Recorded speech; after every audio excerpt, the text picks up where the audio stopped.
Welcome to Real Bear Reviews, your paradise for movie lovers. Thank you for supporting our channel. Your love keeps us alive and growing. This is a spy movie starring Leonardo DiCaprio, directed by Tony Scott, but it failed miserably at the Oscars. However, that doesn't detract from the appeal of this work. In Manchester, England, special forces received a notice to take down terrorists hiding in the city. They block off the streets, so the milkman still leaves the milk at the door as usual. Then they use this opportunity to sneak into the room. They thought everything was happening in silence, without anyone knowing. But the terrorists inside activated the bomb. The terrorists claimed they caused the car bombing in Sheffield last week and were ready to launch a war on British soil. He declared this was revenge from Al-Saleem of Al-Qaeda, arguing that the Americans started the war against their Muslim world. The Americans caused this global war, and they must pay blood for blood. The CIA had been investigating Al-Saleem for a long time, but he was too cunning. He realized American equipment was much more advanced than his own. Therefore, they turned their backs on modern technology, no phones, no email, but instead relayed orders directly face-to-face.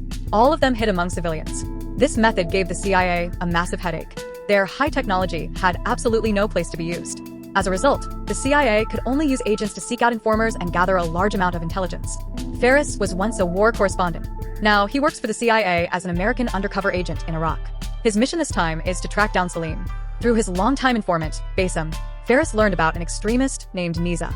Fearing death and not wanting to participate in the attack campaign, he wanted to come and surrender to them.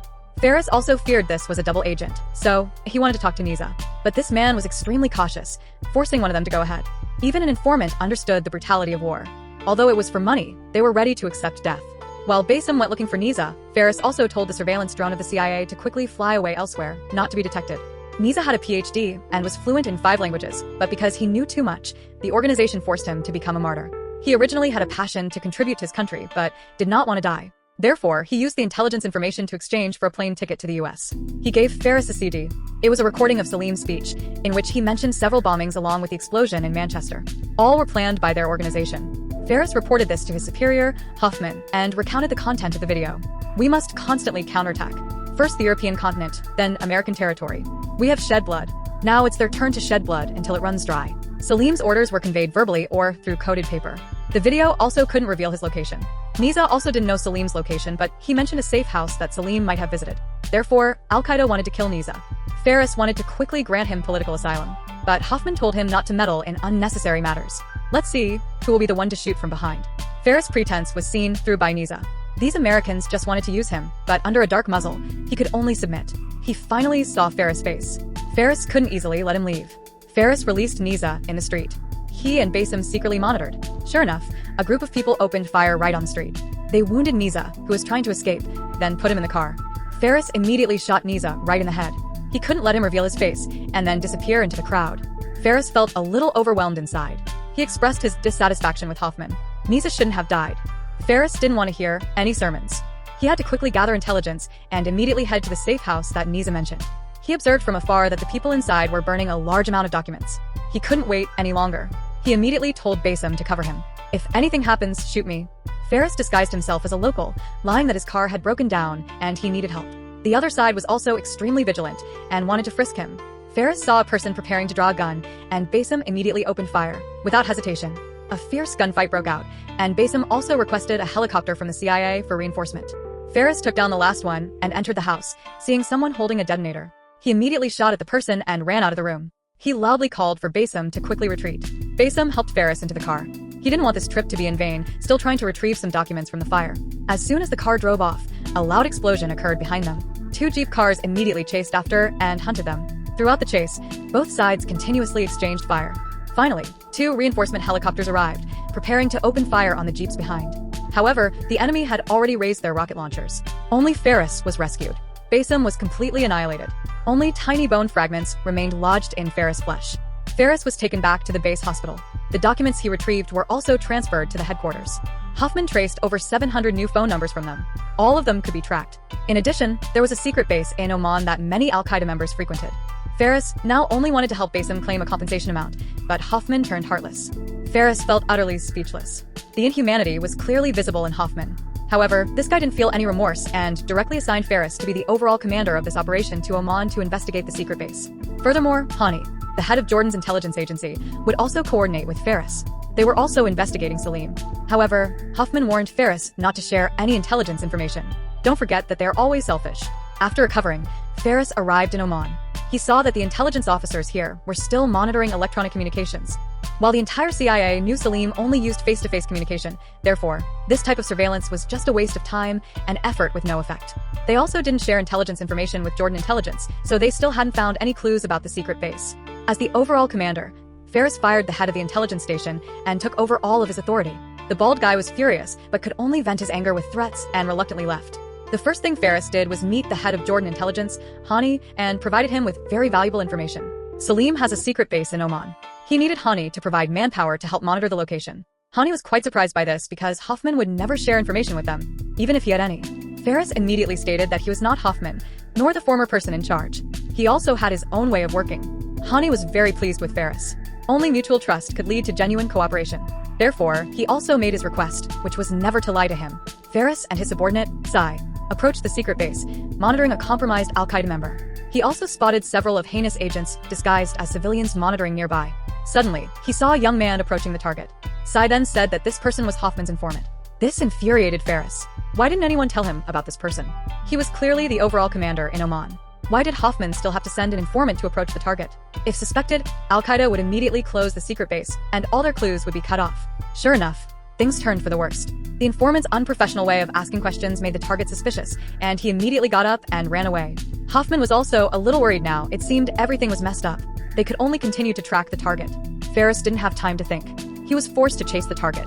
After climbing over a wall, Ferris finally caught up with the man, snatched the small knife from his hand, and stabbed him to death. However, while escaping, he was bitten by 2 guard dogs. Sai took Ferris to a private clinic. It would take at least an hour to get to the nearest large hospital. He also feared that rabies would delay Ferris' treatment. The doctor examined Ferris and told the nurse, Aisha, to give him a vaccine. Facing this charming Middle Eastern woman, Ferris, who was preparing for a divorce, couldn't help but be moved. He almost didn't remember what Aisha said, only knowing that in the next 4 weeks, he needed 1 vaccine shot each week. The next day, Ferris started complaining to Hoffman again. If he was put in charge of the operation in Oman, Hoffman shouldn't interfere. But this guy looked no different from an irresponsible father. This guy listened to Ferris' complaints. Hoffman, on the other end of the line, was still saying goodbye to his son. He always agreed to all of Ferris' requests, but deep down, he didn't take them seriously at all. After this unexpected incident, Ferris went to see Hani to apologize. He didn't expect the surveillance to go wrong. Fortunately, Ferris managed to take down the member in time, causing Al-Qaeda to only see this as a common robbery, and the secret base was still not shut down. However, Hani didn't overlook anything. Hoffman's actions infuriated him. He wanted Ferris to see how they worked. Hoffman's informant was now imprisoned in a dark room and being whipped. At the same time, in Amsterdam, a man retrieved a coded order from a trash can. Soon after, in a crowded market, a terrorist detonated a bomb. This terrorist attack would certainly strike a fatal blow to European tourism. Saleem's acts of revenge never stopped. Early the next morning, Ferris was invited by Hani to the desert. Hani needed someone to infiltrate the enemy's ranks. This man was named Karami. He was a member of Al-Qaeda. Ferris used both authority and compassion.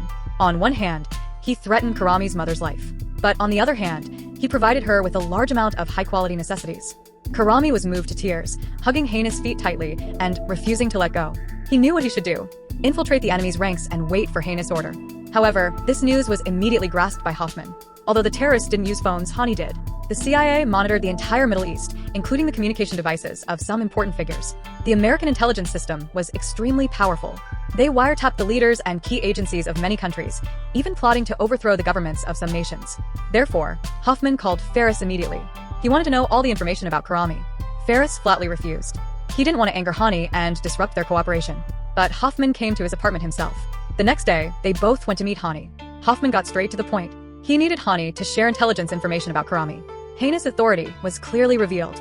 He couldn't join forces with the CIA to manage intelligence information about Karami because true intelligence operations must always be conducted in secret. The things that truly need to be done shouldn't even be known to the gods. Furthermore, he completely distrusted the Americans to keep a secret. And currently, with Karami's position, he knew nothing. He would only activate this chess piece when the time was right. Hoffman was a profound person. He wasn't angry at all. Instead, he presented a close-up photo of Saleem, thereby demonstrating the power of American intelligence, something that Jordan Intelligence couldn't compare to. But Hani didn't care. He would not compromise on Karami and bluntly cursed and drove Hoffman away. On the way back, Ferris mocked Hoffman and expressed his dissatisfaction. Hoffman had a photo of Saleem, but didn't give it to him. How many things did this fat guy hide from him? He made him rush into battle but didn't tell him anything. He felt like a headless fly flying aimlessly. To soothe his subordinate's mood, Hoffman also shared some related information about Saleem. Saleem was born in Syria. His family was murdered by Assad. He fled to Saudi Arabia to study engineering, and then went to Oman. He was humble and never arrogant, but secretly carried out acts of revenge. However, he hid too deeply. There were no clues to reveal his location. However, Hoffman just needed him to make one phone call, and they would be able to locate Saleem. But Ferris still reminded Hoffman not to have any intentions towards Karami. And don't turn him into a double agent. Otherwise, if Hani found out, he would definitely kick him out of Jordan. This operation would fail completely. Hoffman carelessly agreed, while reminding Ferris not to trust Hani. He had too many things to do every day. At home, he still had to take his son to see the Lion King. Despite promising this, Hoffman secretly told Sai to capture Karami. Fortunately, Karami was vigilant and managed to escape the pursuit of several people. At this time, Ferris went to the small clinic to get his second vaccine shot.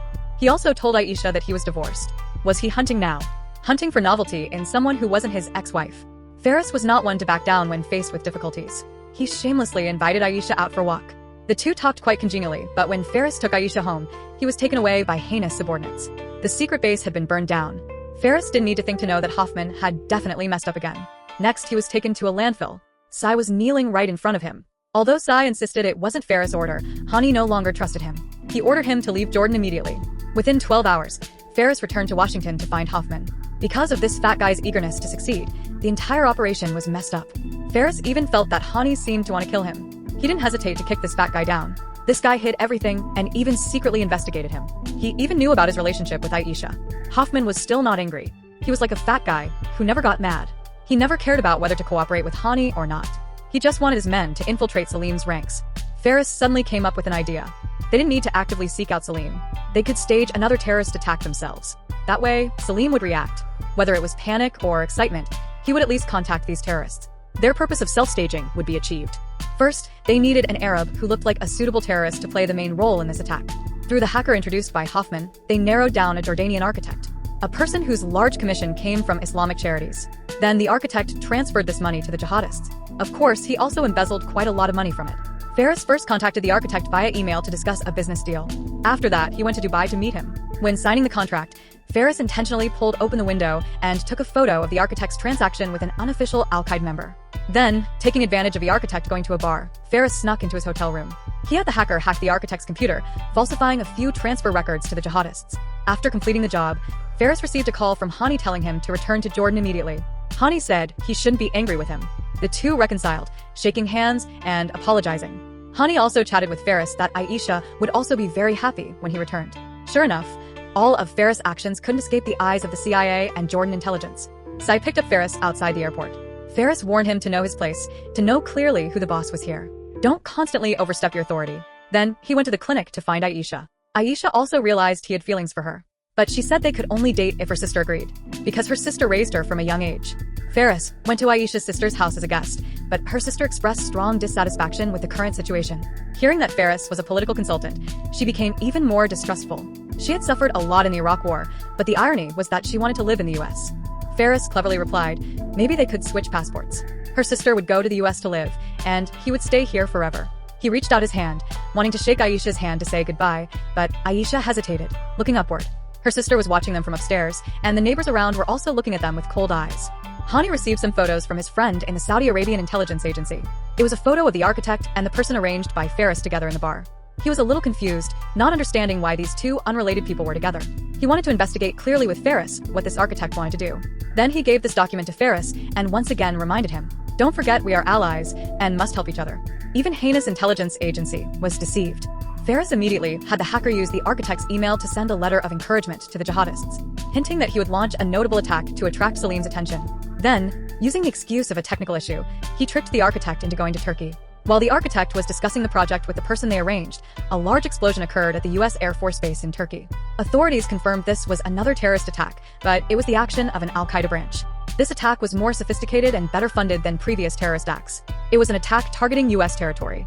In fact, this was a big show staged by Ferris and Hoffman themselves. The casualties inside were all bodies from the US military morgue. The architect's reputation naturally reached Saleem. Saleem also wanted to meet this promising young man. At this time, the architect was still discussing the project. Suddenly, he saw a large number of reply emails in his inbox. All of them praised his efforts to destroy Satan. His whole body was completely stunned. He just realized a shocking terrorist attack had just occurred, and the mastermind was none other than himself. He immediately drove away in a panic, and Saleem finally couldn't hold back anymore. He picked up the phone and made a call. Therefore, the next day, Hoffman called Ferris to celebrate. Last night, there was an international call from Vienna, a voice very similar to Saleem, asking who that architect was in the end. But Ferris told Hoffman that he decided to rescue the architect. If he was captured by Saleem, he would definitely be brutally tortured and then killed. Although Hoffman disagreed, Ferris was still determined. In this matter, no one is innocent. Ferris was not entirely driven by his conscience, because Saleem was still alive, so he worried that if the architect was captured, his own identity would be exposed. So, he went to intercept the architect, who was preparing to flee, outside his apartment. But Saleem's men were also rushing towards them. The architect didn't trust anyone at this point. He took the opportunity to get into the car and lock Ferris outside. Then, he drove away immediately. A fierce gunfight ensued, but Ferris still couldn't stop the architect. Sai was also injured and fell into a coma during the chase. Finally, the architect was captured by Saleem.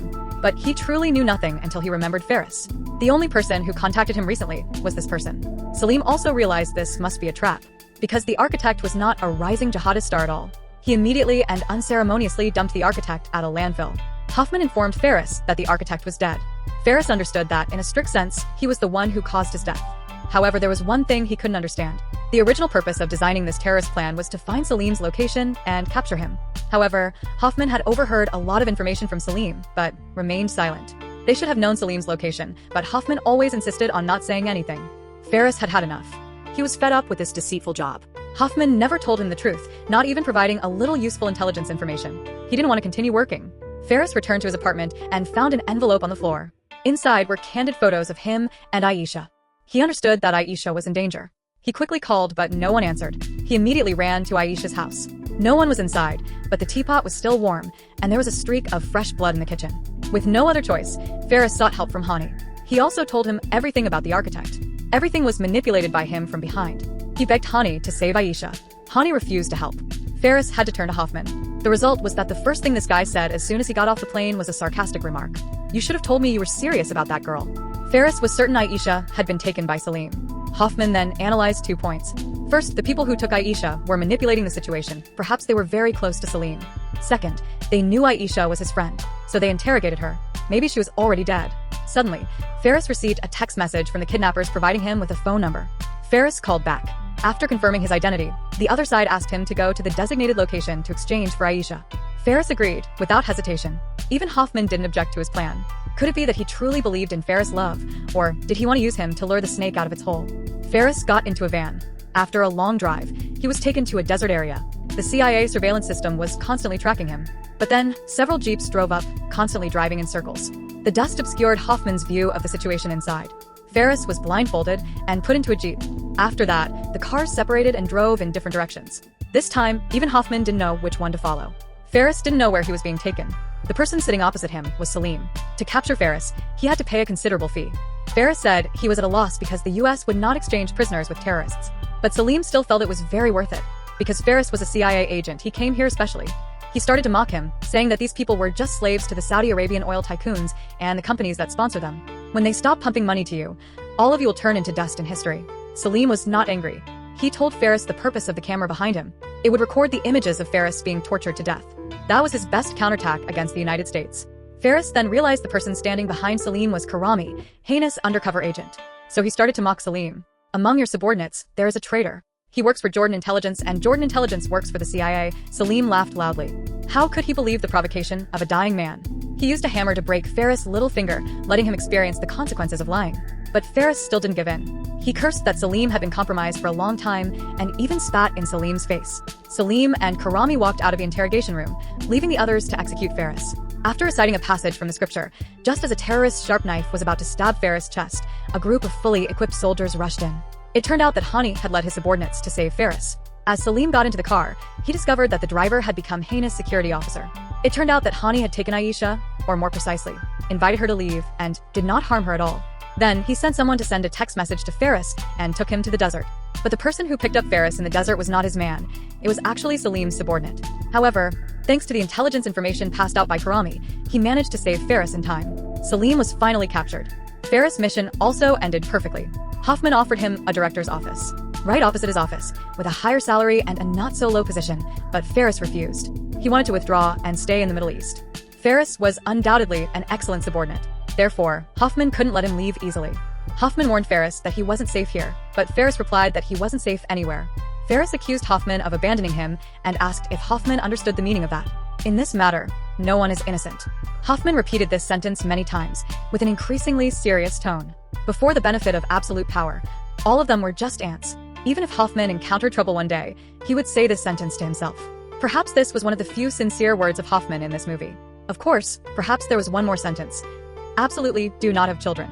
Saying goodbye to the past, Ferris went to the clinic. He looked at Aisha from afar, his eyes full of relief that Aisha was safe, but there was also a little hesitation in his eyes. If he went to see Aisha, her life might not be peaceful anymore. He thought for a moment, and then went to the vegetable market to buy some pastries, not knowing if it was for himself or for Aisha. In the crowd, he again spotted an agent. Then he looked up at the sky. Sure enough, Hoffman was still monitoring him. Although the movie is about counterterrorism, the amount of information inside is quite large. The political struggle for power between agencies does not yield to counterterrorism operations, let alone between allied nations. They basically don't care about winning or losing. Just keep fighting. Lies piled upon lies constantly demonstrate cunning and wisdom, but behind it is the national interest that is above all else. Ferris wanted to escape the organization, but even when he just went to buy vegetables, the surveillance screen never stopped. The freedom of intelligence personnel was bound by absolute power. Furthermore, the ruthlessness of American agents is well known everywhere. How could they have a passion like Ferris, believing his girlfriend was kidnapped by terrorists and using himself to exchange for the hostage? A smart, shrewd CIA agent who has been working in the Middle East for many years suddenly became a saint, and he also knew too many internal secrets of the CIA. The cold and heartless Hoffman did not stop him, only using the surveillance screen to watch his subordinate live authentically. Doesn't he worry that under brutal torture, Ferris will reveal too much intelligence information? Or did he know the outcome would be like this? After wiretapping Saleem's phone, he admitted knowing the opponent's location, but did not proceed with the arrest. Therefore, he could completely know Haney's entire plan and intentionally use Ferris as bait to conveniently give Jordanian Intelligence a big gift. He always wanted to get Karami as an informant. Although the capture attempt failed, he couldn't give up. After interrogating Ferris, Saleem left the dark room, with only Karami following behind. Karami could become Saleem's confidant so quickly. Perhaps it was because Hoffman provided him with quite a lot of intelligence information from behind. The CIA is the most secure and high-tech intelligence organization in the world. Hoffman was confident enough to do this. Conversely, Ferris, whose image was heavily built up at the beginning, eventually became someone blinded by love. Just divorced, he fell for an Iranian girl and publicly walked with her on the street. If he claimed he didn't know both sides were monitoring him, then his years of experience as an agent were completely wasted. Aisha was probably a retreat he created for himself. He had no backup. His superior was a fat guy who never told the truth. In a foreign land, shouldn't he find some support? Therefore, he was willing to share information with Hani and then had a girlfriend, so that Hani would have a weakness of his. Only then would the opponent dare to trust him. When Hoffman got Saleem's location but did not proceed with the arrest, he understood that this fat guy wanted to cause trouble again. Otherwise, after only meeting a few times and not even holding hands, with her sister showing a hostile attitude, why would he risk his life to exchange for her? Moreover, he was not even sure who kidnapped Aisha. He always affirmed to everyone that it was definitely terrorists. He also understood that he couldn't comfortably sit in an office, so he would stay in the Middle East. Finally, he was tricked by Hani, demonstrating that he cared a lot about Aisha and had a big weakness. This was also considered repaying him for tricking Hani once. His level of threat in Haney's mind would also significantly decrease. Having such an ally, why not? Of course, 1,000 readers have 1,000 Harry Potters. A ending with so many flaws. Either the budget was insufficient, or the director wanted to portray the light of humanity. But the director is Ridley Scott with a diverse style. Many blockbuster movies were made by him. He can find his own expression in many different film genres, constantly changing how the audience perceives cinema. Therefore, I still believe that the movie about tactics that he wanted to portray is not as simple as that. The value of a movie lies in its reputation, and the value of a movie review lies in its feeling. Today's story ends here. Thank you for watching the movie. What do you think of this movie?